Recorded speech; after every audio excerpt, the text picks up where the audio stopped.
Hello, and thank you for joining us for Lunchtime News at KBC Channel 1. We are coming to you live from the Broadcasting House in Kenya's capital, Nairobi.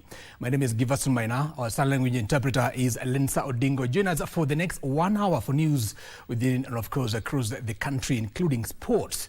Plus, of course, start interacting with our social media platforms at KBC Channel 1. And mine is at Giverson, Maina. And now let's get started straight to news. Now, the head of Public Service, Felix Koskei, has rallied residents of West Pokot to back President William Ruto's administration, hailing the head of state for overseeing equitable distribution of development across the country.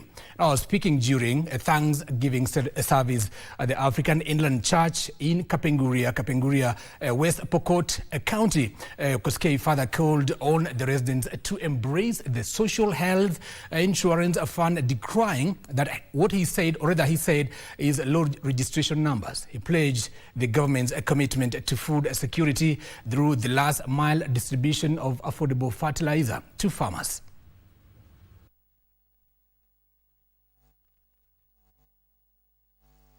Hakuna sehemu hata moja Kenya hii itawachwa nyuma.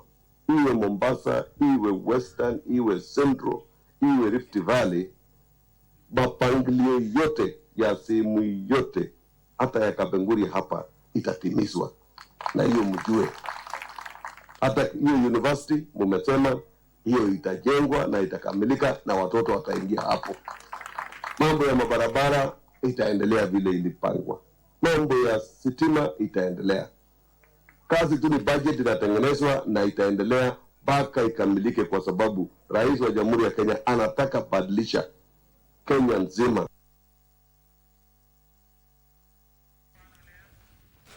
Now we switch gears to matters politics now. Orange Democratic Movement leader Oburu Odinga has hailed President William Ruto for unveiling what he described as a long-term vision that will steer Kenya towards its 2060 development agenda.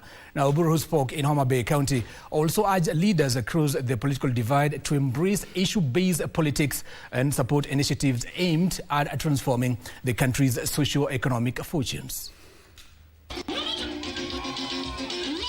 Speaking during a Thanksgiving ceremony for Homa Bay County woman representative in the National Assembly, Joyce Bensouda Sogo in Kendu Bay, Orange Democratic Movement leader Oburu Odinga said the Beyond 2030 vision had opened a new chapter of national dialogue that would foster inclusivity and unite Kenyans in advancing the country's development. You have also seen recently President Ruto has come up with a blueprint of 2060. That 2060 was an idea of our late Raila Amolo Odinga. And therefore, we are 100% supporting it because it is our idea, it is our contribution to the coalition. At the same event, ODM National Chairperson Gladys Wanga cautioned against divisive political rhetoric, saying it could fuel tension ahead of the next year's general election. The President William Ruto and the broad-based government have made a decision that this house called Kenya is enough for everybody, and everybody can stay inside that house, and every part of this country can receive development. This as Public Service Cabinet Secretary Geoffrey Ruku urged retired President Uhuru Kenyatta to exercise statesmanship and steer clear of 2027 election politics. His sentiments were backed by Kibwezi West lawmaker Mwengi Mutuse, who spoke in Makueni County.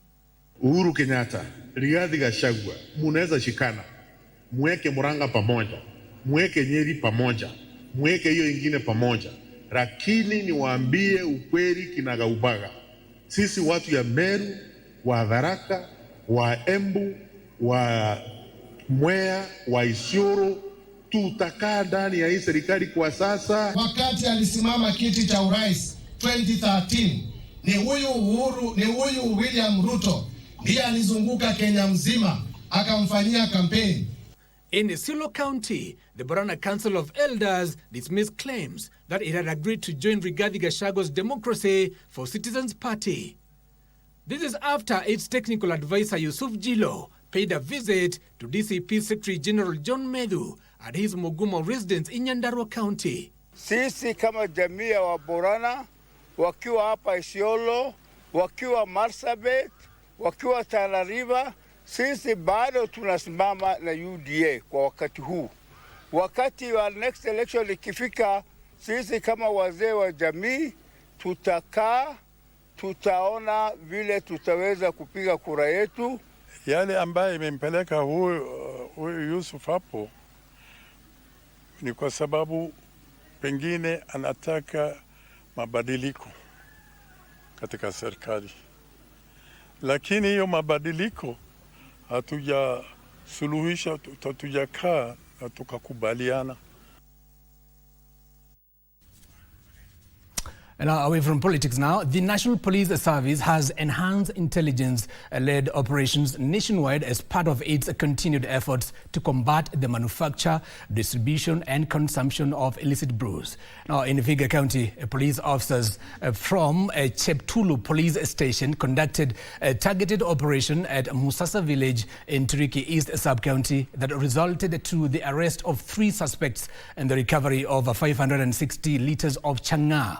Police also recovered significant quantities of cannabis in various forms as well as assorted equipment believed to have been used in the conduct of illegal activities. All recovered exhibits have been secured for aid ongoing investigations, while the suspects remain in lawful custody pending arraignment. Efforts to pursue other persons linked to the illegal activities remain ongoing.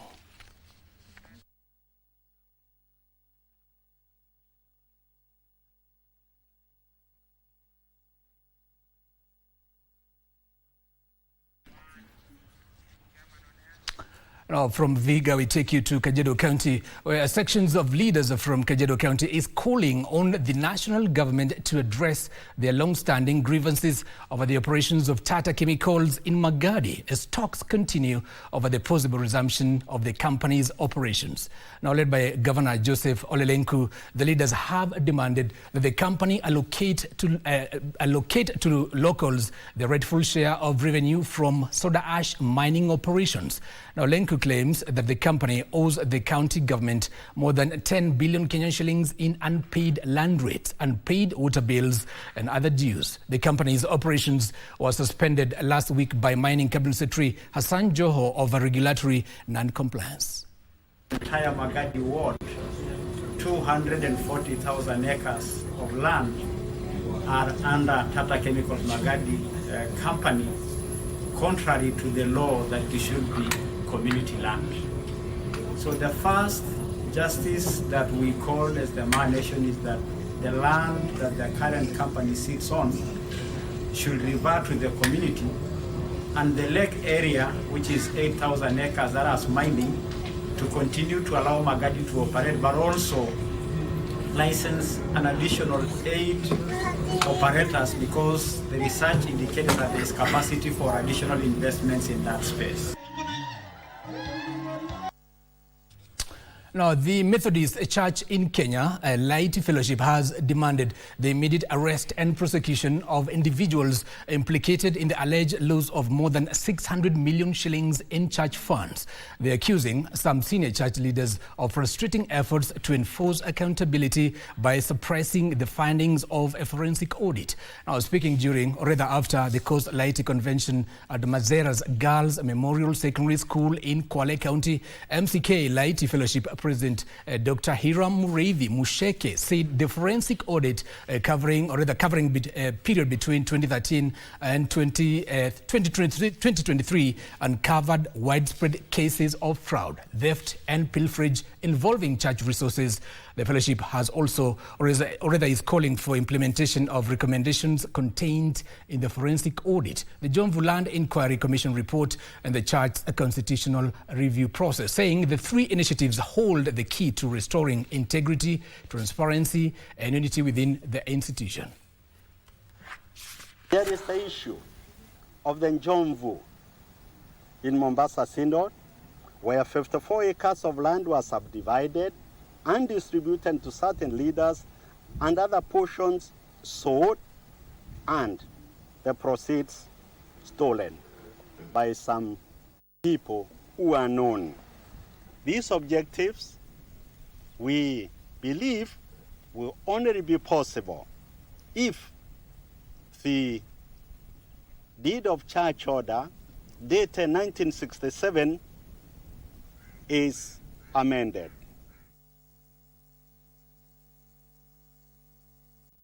From Kole back to Nairobi, the University Academic Staff Union, WASU, University of Nairobi chapter, has warned that the new Public Service Commission retirement policy could trigger mass layoffs of lecturers and professors, which will threaten academic programs and the university's pension scheme. The union argues that the move comes at a time when the University of Nairobi has frozen recruitment since 2020 due to financial constraints, making it impossible to replace experienced lecturers who would be forced to retire.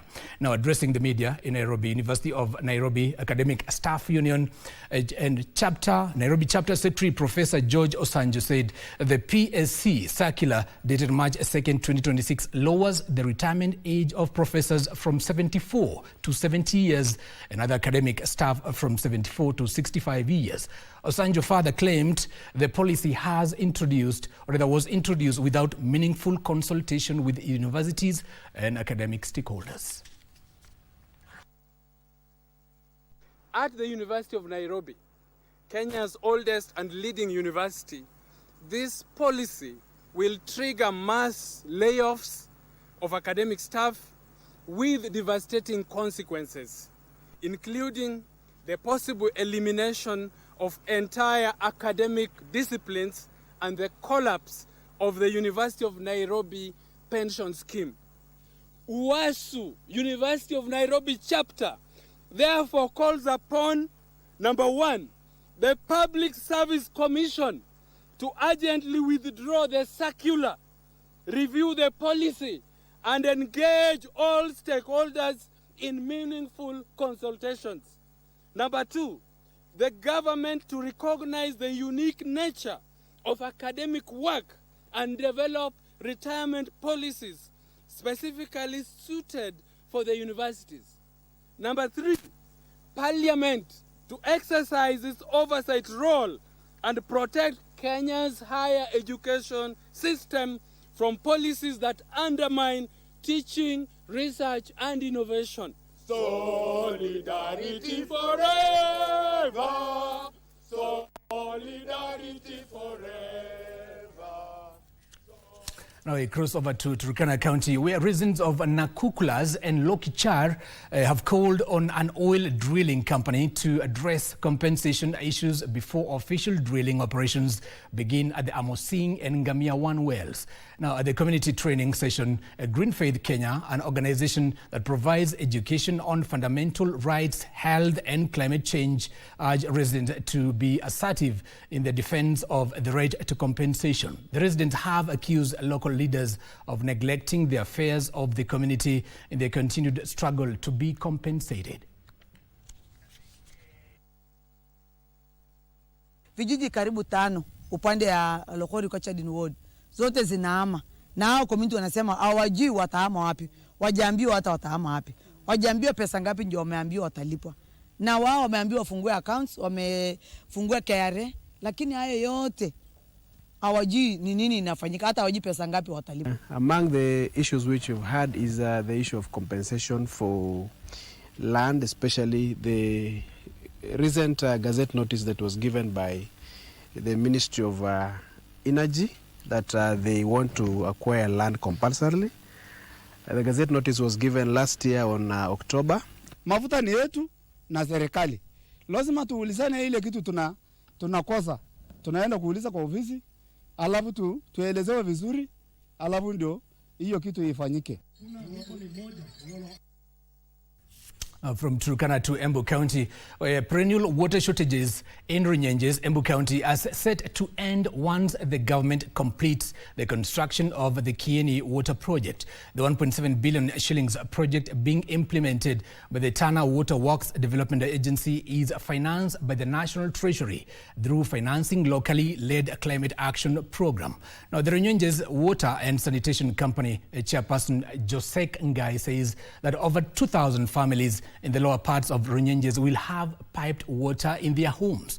The laying of pipes to Kigumo, Karurumo and Gadhanjuri areas is already in progress, providing access to clean water for drinking and domestic use. Now residents have been trekking long distances in search of the precious commodity.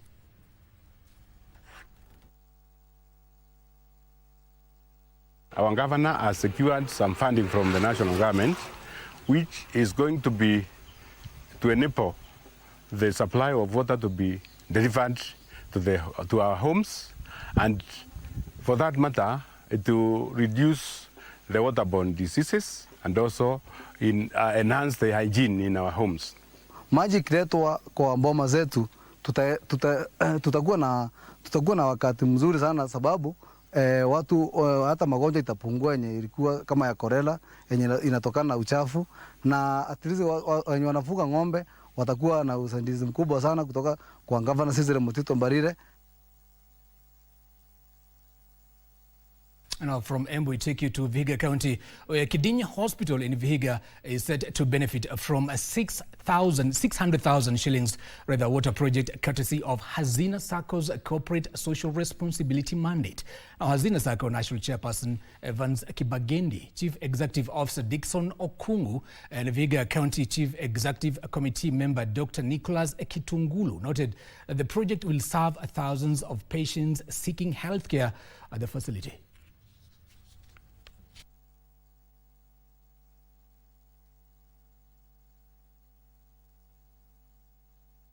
Dispensary and health services needs water, and the people who have been having problem in terms of getting services from the county, we have been, from the dispensary, we have been assured that from today we'll have plenty of water, and that the dispensary, which we've been told that is able to receive more than 700 patients a day, will be able to give service to the customer. We are inviting all our members from Vihiga and even the potential members who may wish to join the circle to come out and join us as we take our members through our education programs.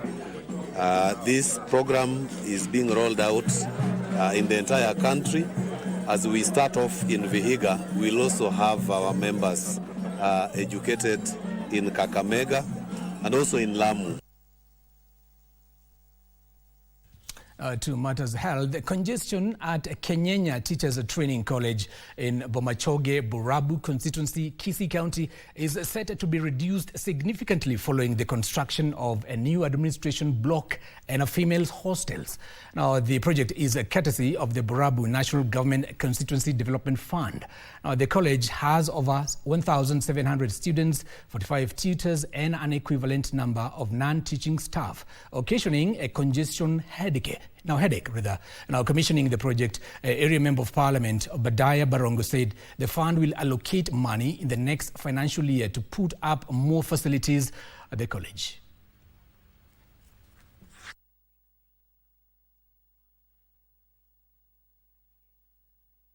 We have had a meeting with the board to discuss ways in which we can be able to lend our hand of support so that we make this institution to continue to discharge its very important place in our society. This is a one-story building, and we want to thank God for that opportunity that we've been given. Then he has also commissioned our administration block, a modern administration block. Teso North Member of Parliament Oku Kaunya has urged residents to embrace savings and credit cooperative societies, SACCOs, as a way of reducing poverty and promoting economic independence. Now, Kaunya says regular savings enable members to access affordable credit to invest in businesses, improve household incomes, and build financially stable families.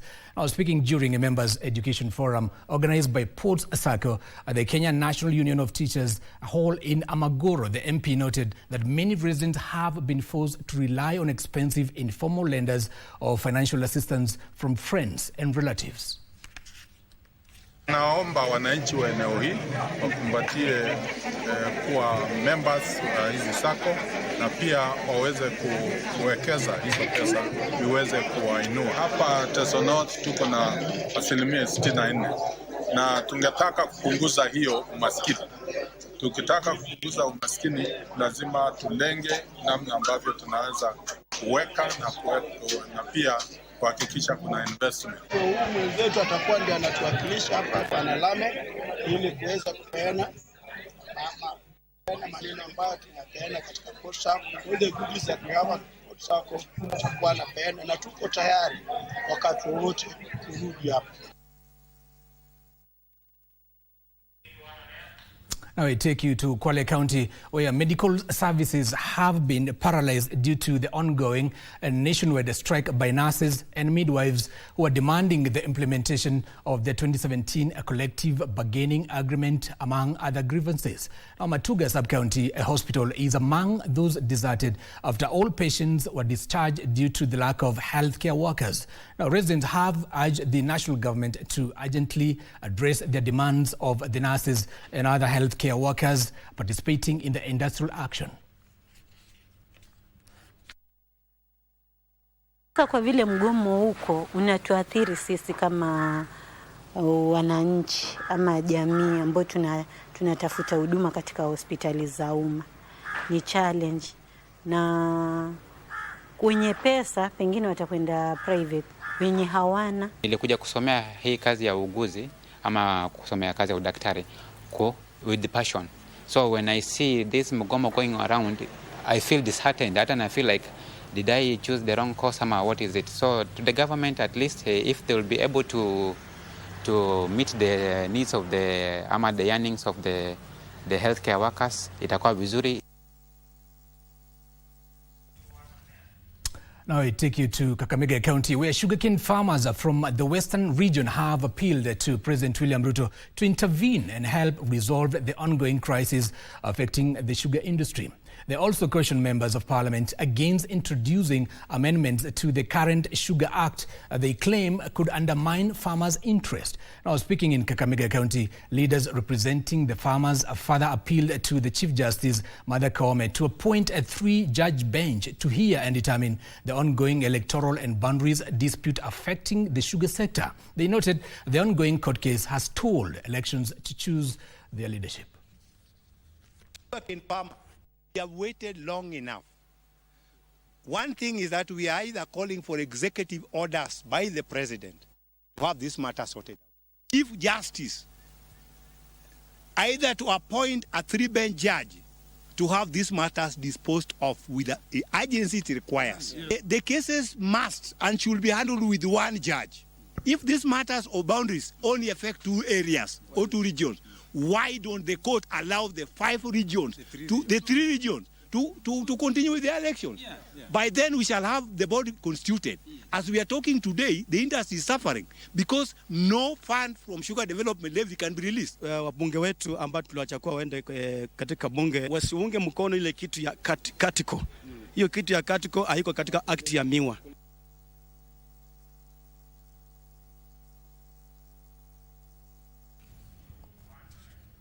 Now, the Pokomo community in the Tana Delta, Tana River County, has installed Kawitsi Peter as its traditional leader as a means of strengthening unity, promoting the resolution of disputes through traditional justice systems, and helping preserve the community's cultural heritage for future generations. Now, community elders, the political class, and residents who attended the installation ceremony urge residents to continue promoting peace, unity, and cooperation. Now, Kawitsi is expected to strengthen traditional leadership and foster greater cohesion among communities residing across Tana River County. Kama kuna shida za malumbano na makabila mengine, nitahakikisha nitawapatanisha na watu wengine ili waishi pamoja. Huyu kiongozi wetu amechaguliwa na magasa yote ya huku nsini, aheshimike. Ya furaha ni kuona viongozi wenu, elders wenu, wanaongea kwa sauti moja na wanaelekeza jamii nzima kwa barabara ambayo itakuja kutufaa sote.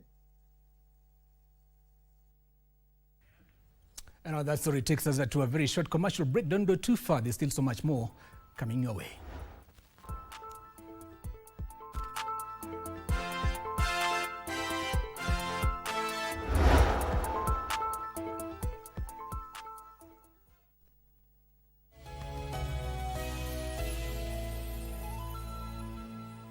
Do you save for retirement? Kwani mimi ni mzee? I'm still young and I've got plenty of time to start saving later. Then again, si watu wa jua kali, hatunanga hizo ma pension plans. Kwani ujui unaweza register with an individual pension plan yenye iko regulated na RBA? Inawakaje? Una deposit any amount of money at any time na uko guaranteed ukikuwa mzee. Maisha yako itakuwa nywe. By the way, nakushukuru ni ukweli. Hadi mimi boost savings zangu kwa scheme yetu ya job. Really? Nilijua siwezi kuwa kijana forever. Sis, usikose kujipanga mapema. Tutakuwa wazee wa maana. Hebu nionyesheni kuwa mzee wa maana. Ensure you save and plan for your retirement during your youthful working days. Provided you are earning an income, you can join a retirement benefit scheme registered by Retirement Benefits Authority and safeguard your tomorrow. RBA, safeguarding your retirement benefits.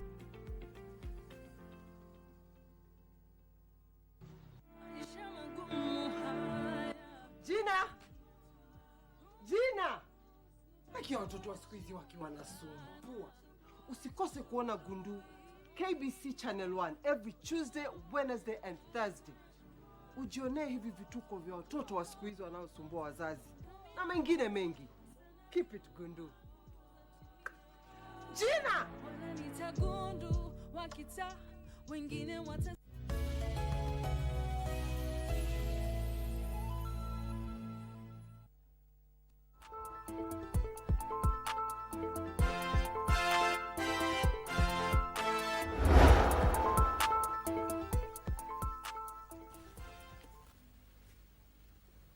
And welcome back. You're watching Lunchtime News on KBC Channel 1. And we take you to Busia County, where a section of members of the County Assembly from Busia County are raising concerns over the rising wave of insecurity in the county following a recent shooting incident targeting a local politician.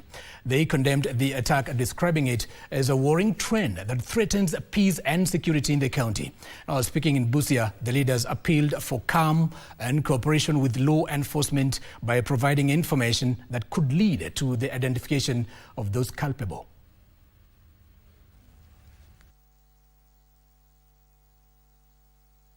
Kuna watu saa hii waanza kuwa na weapons ambazo ziko unlicensed, na hizo weapons ambazo wako nazo wanaweza kuwa wanaziweka kwa nyumba kwanza kuumiza nao watu.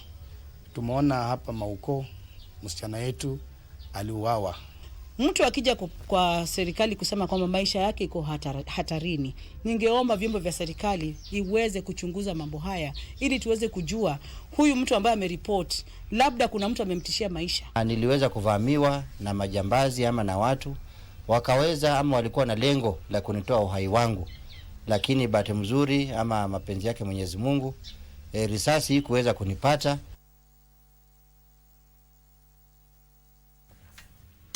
Now, the government has been challenged to move with speed and embrace the use of technology as well as AI in learning institutions. Now, speaking during the graduation ceremony at Moringa Institute, where 1,761 learners across 8 technology disciplines in Nairobi graduated. Now, Moringa Chief Executive Officer Nikki Germany said the employers increasingly need professionals who can do more than operate a particular tool, understand the problem, and make sound decisions. Now, the event took place as Kenya advances its artificial intelligence strategy 2025 to 2030, and employers developing their AI readiness. The graduating cohort, data analysts and software engineering students also graduated.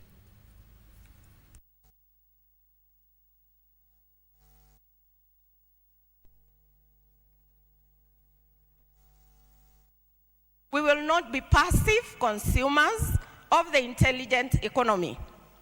We will be its builders, governors, and exporters.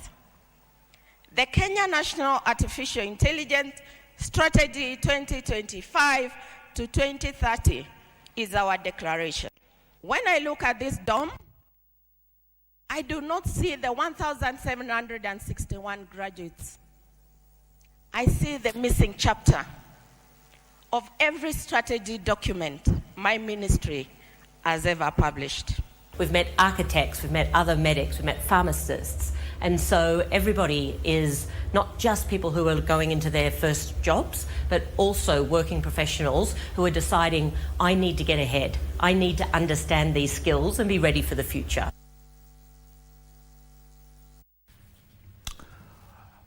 And away from that, I want to take you straight to the DCI headquarters in Kiambu County, where one Mukurweini Member of Parliament, John Kagusha, was this morning arrested for alleged hate speech. He was arrested at the premises of one of local media stations in the country. Kamcha Menza, if you can hear me, what's going on there?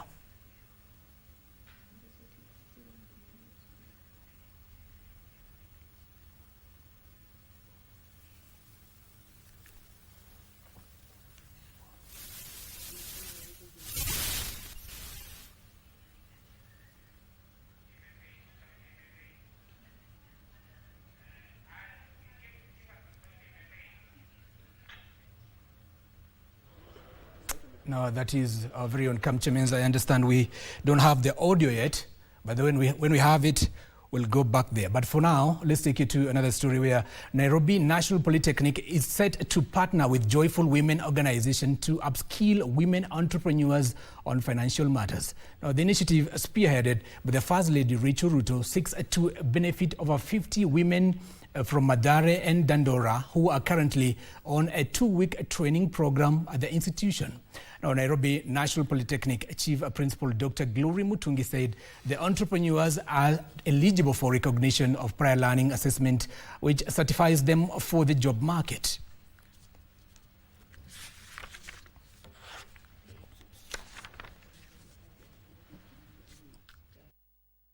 In the process, the women will learn so many other things within the Polytechnic.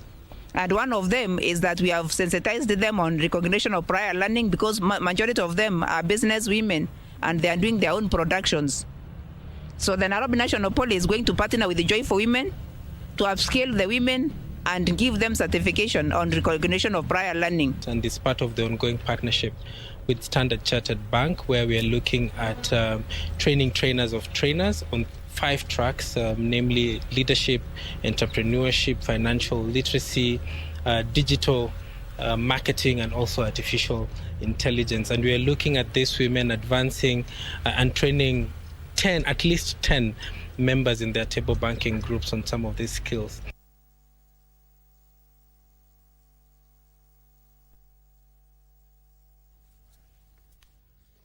Now we go back to our earlier story, and we want to connect you, rather to link you with Kamcha Menza, a reporter on the ground pertaining the matter of Mukurweini Member of Parliament John Kagusha, who was arrested this morning for allegedly spewing hate remarks. Kamcha, if you can hear me, what have you gathered so far pertaining to this matter?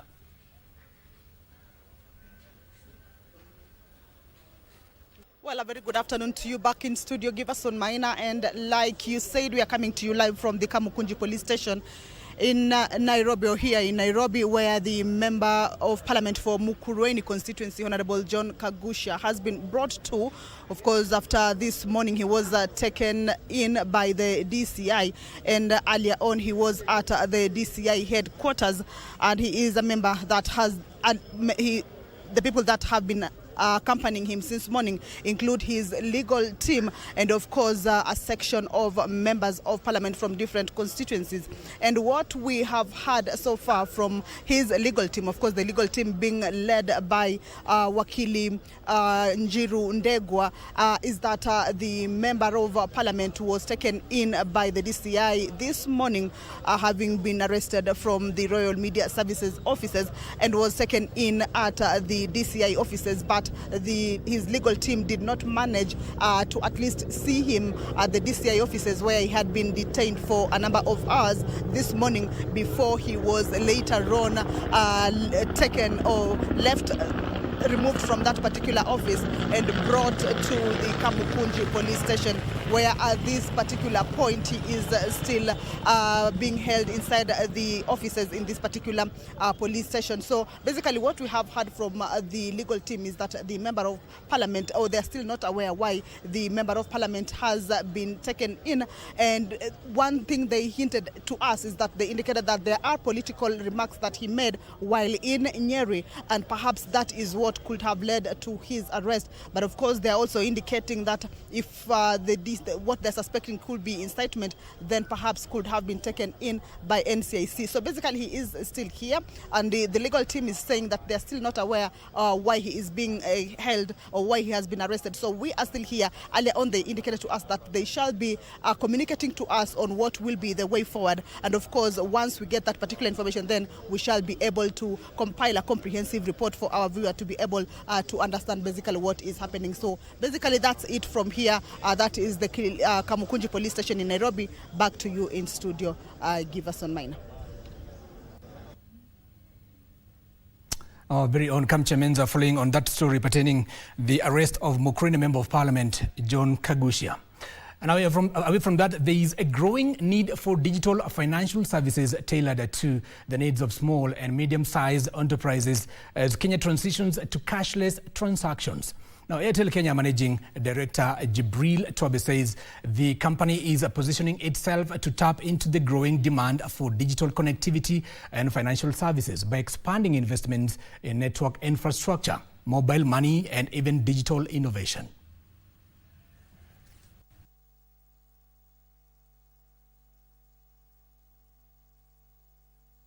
Comes to quality of service, we are really focusing on satisfying all our customers. The Starlink service, DTC, will be offered to the smartphone users, those who have 4G or 5G. But as you know, there's a lot of Kenyans as well who have 3G phones, 2G phones. So our quality of service is also aiming to them, not through the DTC, of course, but through increasing our coverage, and most importantly, our indoor coverage. I've mentioned this high-rising building. I've mentioned these repeaters. Those are challenges to us, and we are addressing them. The struggle that most of these businesses have is, how do I separate my personal funds from my business funds? And that is what, after speaking to our customers, speaking to our businesses, that's what led us to come up with the Business Wallet. And this is a great innovation. We want to encourage each and every Kenyan, every business, try the Business Wallet. As I said, it's free to our customers. Customers can pay to any Business Wallet free of charge. Let's appreciate that moment. Thank you so much.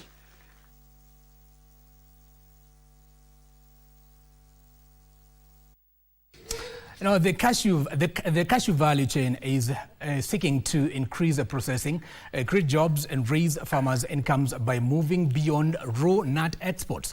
The African Cashew Alliance has rolled out a master training program for cashew value chain focusing on sustainable farming practices, processing technologies, quality management and leadership. Now, Agriculture and Food Authority Director General Kalistas Kundu says building local expertise is key for transforming the cashew value chain that has a huge potential to create jobs and increase incomes.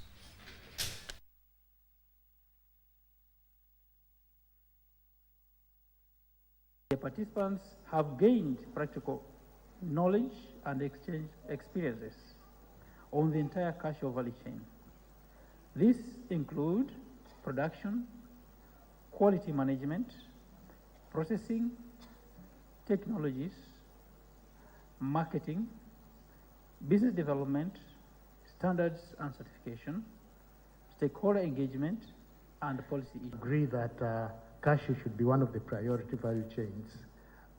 Why did they choose that? Because it has a very huge potential in terms of generating foreign exchange, improving household income, as well as improving on nutrition within the region.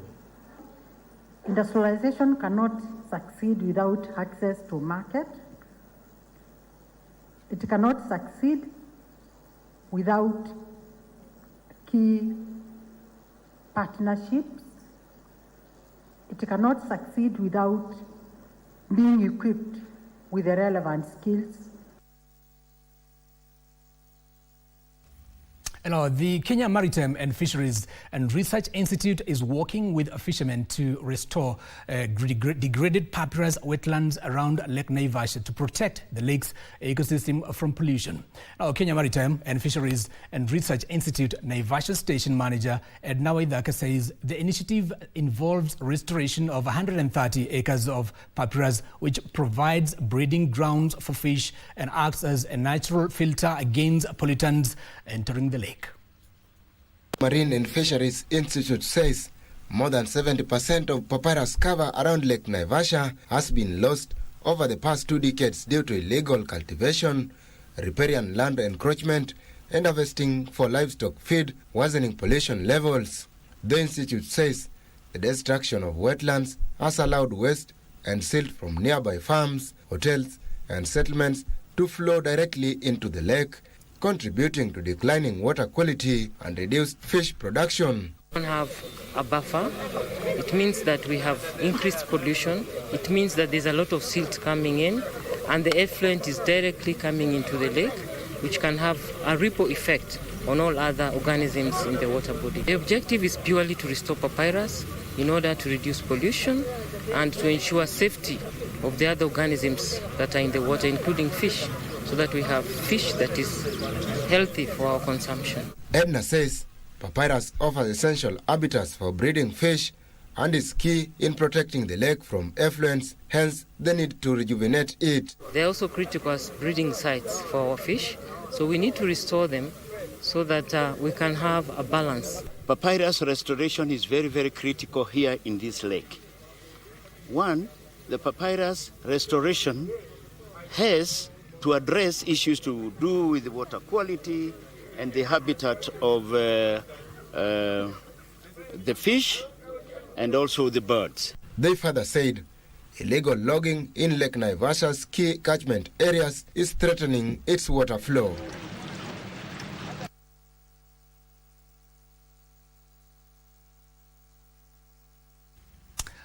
And now to our very short, small interview on matters education now, or rather employment.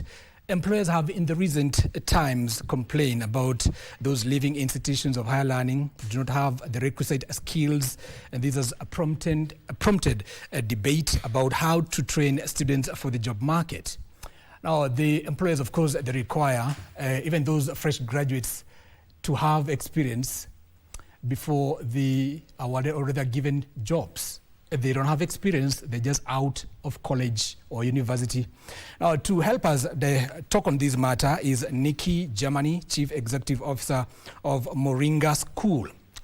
Welcome to the show. Thank you. What's her name? I know. Germany. Quite unusual. It's memorable. You're the second person after Germany. That's right. Germany and then you. Exactly. How do we resolve this matter? You don't have, you don't have skills. You have zero experience, you're out from college, university, very fresh, and they want 5-year experience. So you can get a job. That is what it means. How do we move from this? Yeah, so I think that there's a bit of a mismatch between when employers are talking about skill shortages and what we are finding our graduates are coming out of our education system with.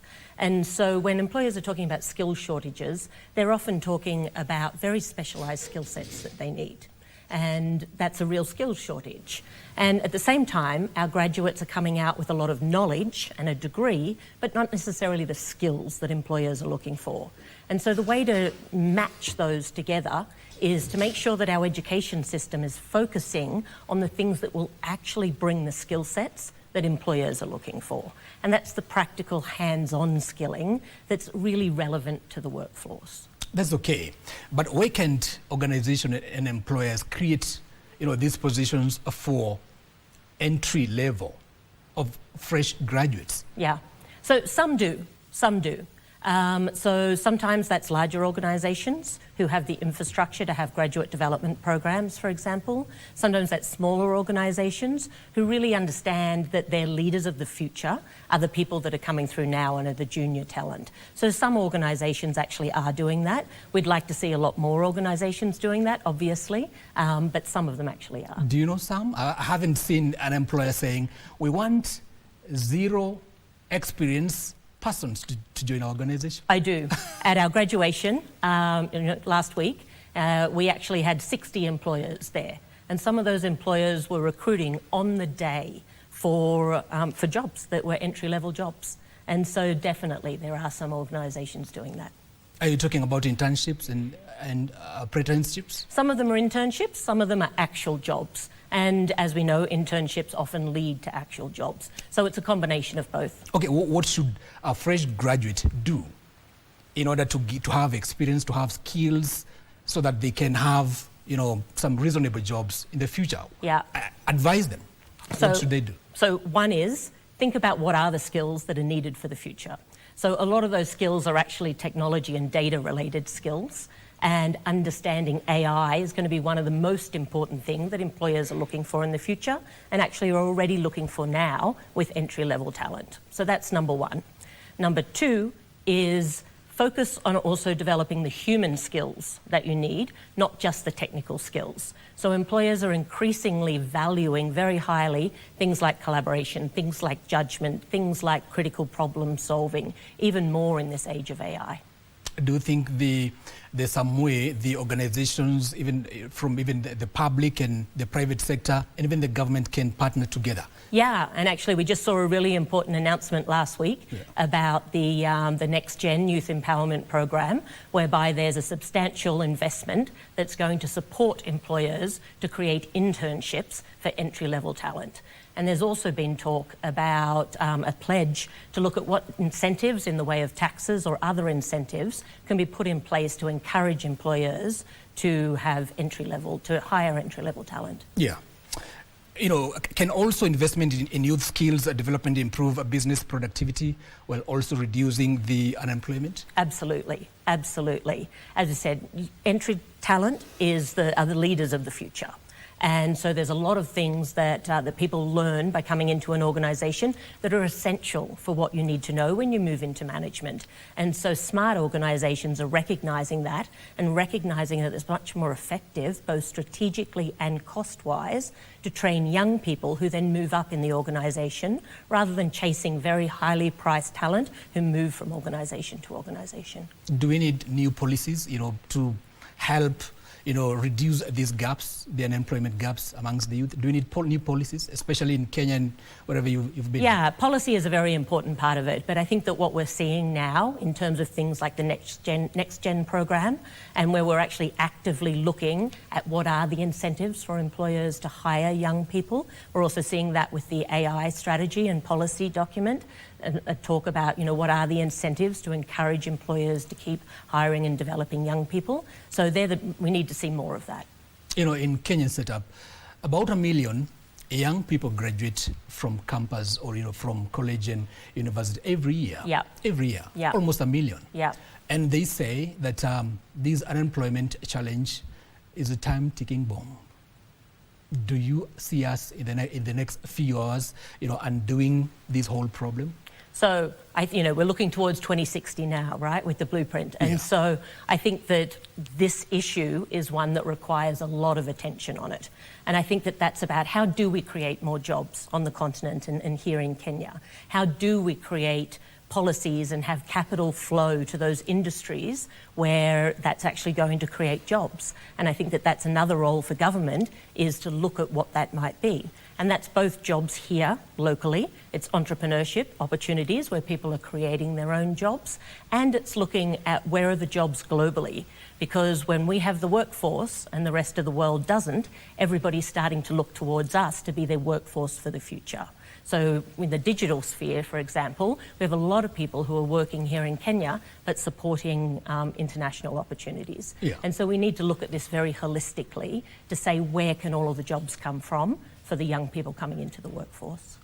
Yet the majority of the population, the bigger chunk of the population in Kenya especially, is a youth, the majority. Yet in the workplaces, or rather in the employment, the majority are older people. It's an irony. How do you see us, finding a balance in the near future? I do. because I think more and more organisations are looking for people with technical talent, looking for people with AI literacy, and that's going to be young people. And so organisations are going to recognise that in order to get the data skills, the tech skills, the AI skills that they need, they're going to have to look to the youth, because that's where the youth are growing to grow up AI native. Yeah. And so I think we'll see that change over time. Your closing remarks, Nikki. Thank you very much. Or do you have any my closing remarks? Yeah. My closing remarks for youth is constantly be learning. Things are changing so fast that you need to learn how to learn, and you need to continually keep up your skills with what's needed for employers. Yeah. And my closing remarks to employers is the youth are your leaders of the future. Invest in them now. Thank you so much. Thank you very much. For making a time to us. Nikki Germany, she is the Chief Executive Officer at Moringo School. Thank you so much. Thank you. Now, let's head to sports now. Martin Mutahi was crowned the Premier Division champion as the National Scrabble Championship now came to a close at Strathmore University in Nairobi. Now, Mutahi produced a consistent performance throughout the tournament to clinch the coveted Premier Division title, beating a strong field of the country's top Scrabble players. Hundreds of players turned up for the National Scrabble Championship, which saw Martin Mutahi, the Scrabble Kenya Vice Chair, emerge victorious in the Premier Division. Actually, I've been away from Nairobi, where most of the players are, so I've been playing online on an app we call Woogles. So I've been trying to play with the computer, and that has really improved my game. In the intermediate division, Joseph Maina was crowned champion after an impressive campaign that saw him outscore his rivals to secure top honors. Okay, I played well, although the players were also tough, and I'd attribute most of it to luck. Scrabble is a game mainly based off of luck, so ningesema tu hapo luck imeniokoa. But yeah, it's enjoyable. I'd say it's enjoyable. Meanwhile, Matilda Achieng claimed victory in the open category, capping off an outstanding tournament with a series of strong performances. The championship brought together players from across the country, providing a platform to showcase Kenya's growing Scrabble talent while promoting the game at both the competitive and grassroots levels.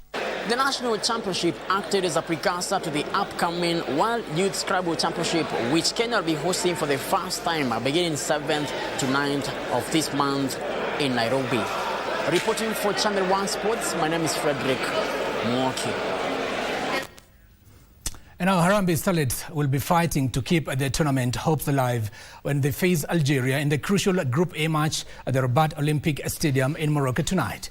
Now Kenya head into the final group match under pressure after suffering back-to-back defeats to host Morocco and Senegal, now leaving them bottom of the standings. Algeria sit second in the group after defeating Senegal before narrowly losing 1-0 to Morocco, now making tonight's fixture a must-win for the Starlets. The match will be broadcast live on KBC Channel 1 from 11 p.m. tonight.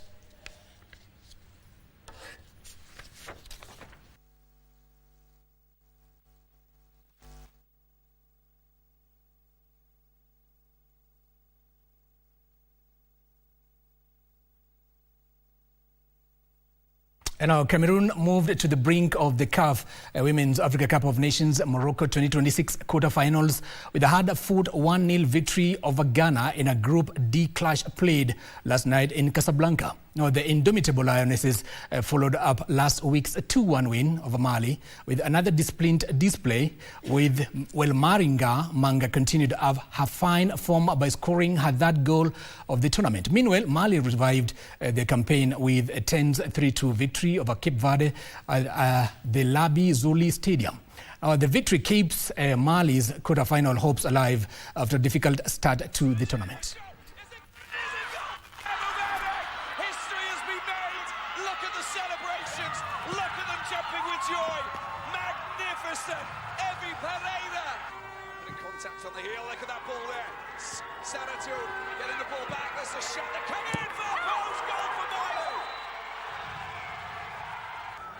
Sissoko out to the right-hand side. They're queuing up for a shot on goal. There's your goal number 3. It's a goal. And the striker goal comes in. Her right to the keeper's left. against Mali on Tuesday, and this time she goes left, but it's the same result. She finds the back of the net for her third goal of the tournament, and the opening goal in this game. And Cameroon take an early lead against Ghana.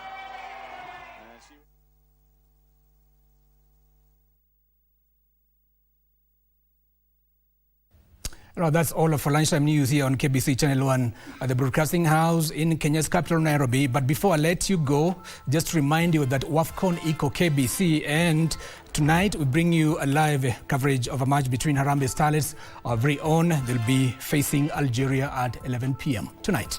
My name is Giverson Maina. Our sign language interpreter is Lensa Odingo. See you again another time.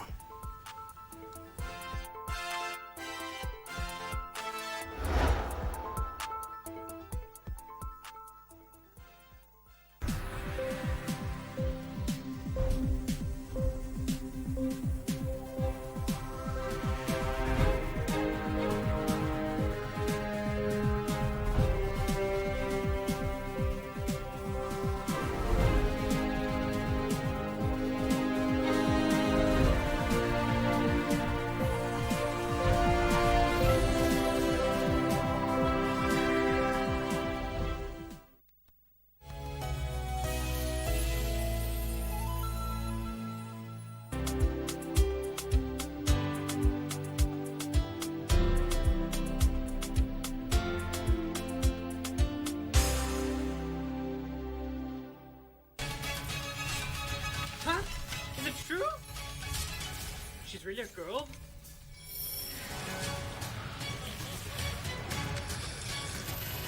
No wonder you didn't answer the phone.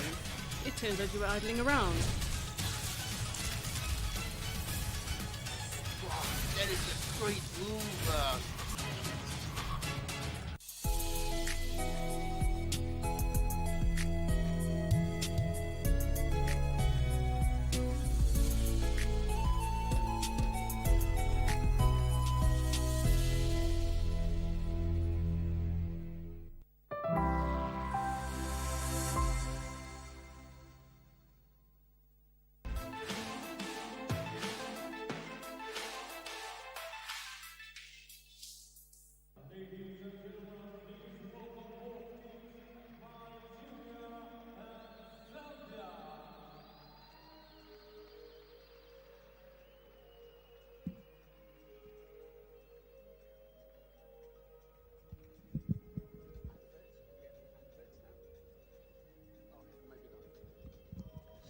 Two teams coming out now onto the pitch. Look at this. This is going to be enthralling. We are expecting a massive battle here. And we know that victory for Zambia and Malawi's 3-1 victory over Egypt earlier would basically mean that they'd be moving through and Nigeria wouldn't be able to qualify. Just understand, what that actually means. The Super Falcons of Nigeria decided enough was enough in their match against Zambia, whom they beat 1-0 in their second Group C match, thanks to Asisato Shoala, who'd had enough of the opening shocking defeat to put their campaign back on track as defending champions of the Women's Africa Cup of Nations, despite being reduced to 10 women.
And the match officials, Josephina Wanjiku of Kenya, Tabara Mboji of Senegal, Elizabeth Bunjarage, and where we have the VAR officials.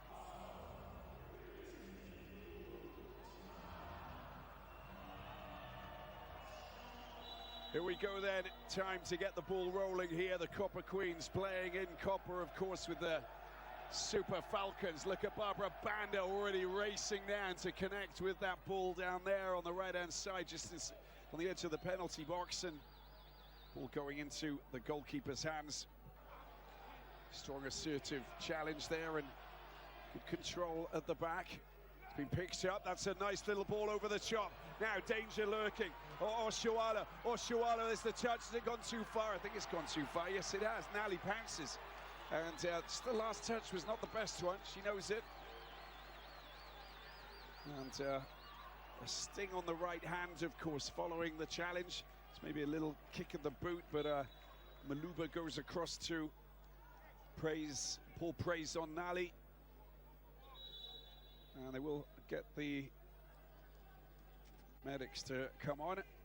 Zesco and Dola girls team. That was the race forward, and of course Oshuala, that touch there just a little bit too much. And the ball is moving quite quickly, of course, on this surface here.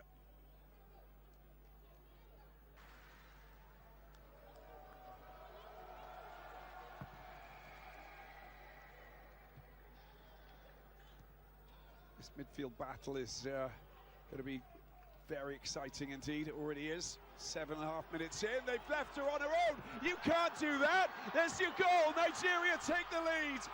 And what a mistake at the back. She scores every time. Asizat Oshuala has given the Super Falcons a 1-0 lead. Nigeria go ahead. You cannot do that at the back. Communication breakdown from Zambia.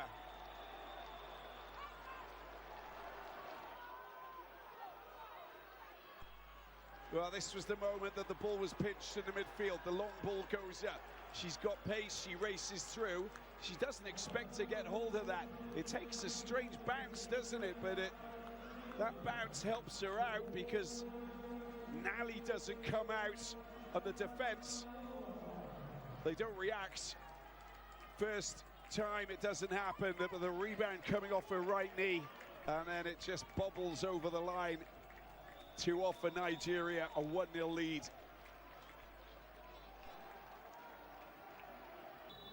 What is happening in terms of development and how women's football is oh, that's a free kick, that is, and it's in a very good position. Have to be a little bit careful there. Mwimba just went around and made a little bit of contact with Rashida Ajibade.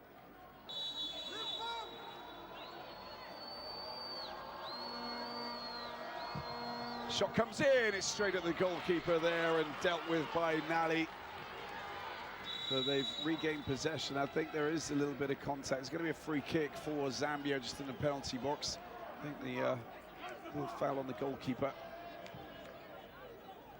Let's have a look at this again. Christy Uchibi fires it in.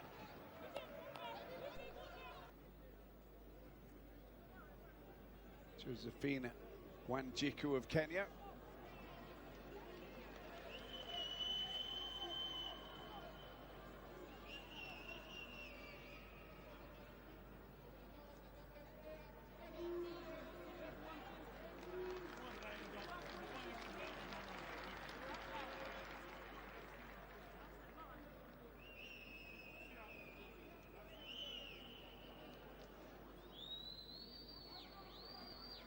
I mean, there's contact. You can see that right arm. She's trying to get in there, but Banda's intelligently leaning into her, so she's making it quite complicated for Dumehen to deal with that. Afterwards, also need to check to see if she's in offside position or not. Barbara Banda coming over, just for a little bit of water. She's coming over to the bench momentarily. So close, isn't it?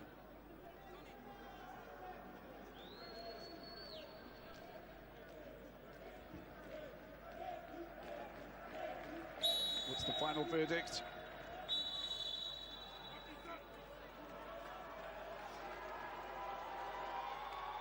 No penalty.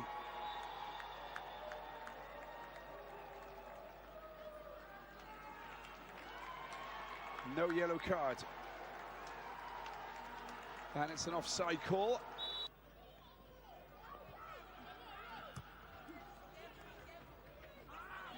Well, that's a loss of possession there and a chance here. Kuno Nanji gets the ball to Banda. And Banda goes down on the edge of the penalty box. Foul committed. And an excellent opportunity. Demahin responsible for hauling her down. So difficult to deal with Banda when she starts moving into those positions. Well, this is the moment. That was the through ball onside position. Look at the arm. There you go. There's the pulling and Banda falling on the ball. So look at this position here. This is perfect for Zambia to try and hit back. And straight to the screen once again. And this is turning into quite a scenario. Extra drama. Well, let's have a look at that again. That's the challenge. Well, honestly, she's the last player. She's in trouble. This is a similar scenario. And this time she's not offside. Barbara Banda. But the same two players. But she's definitely gone for Banda. There's no doubt about it. Any mitigating factors regarding Banda who's holding Demahin?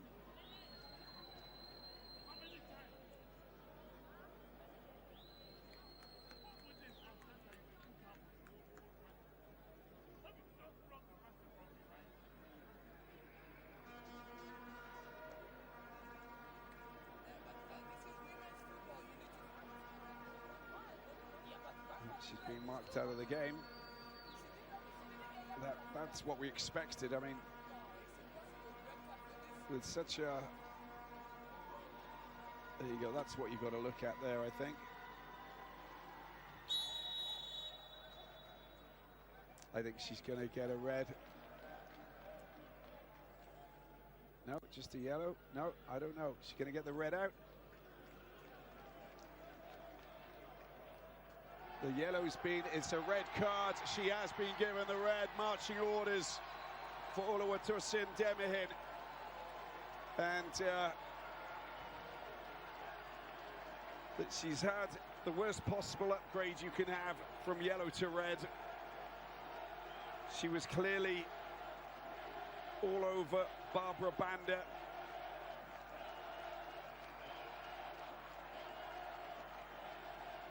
And that has just fed some energy into the Zambian supporters here.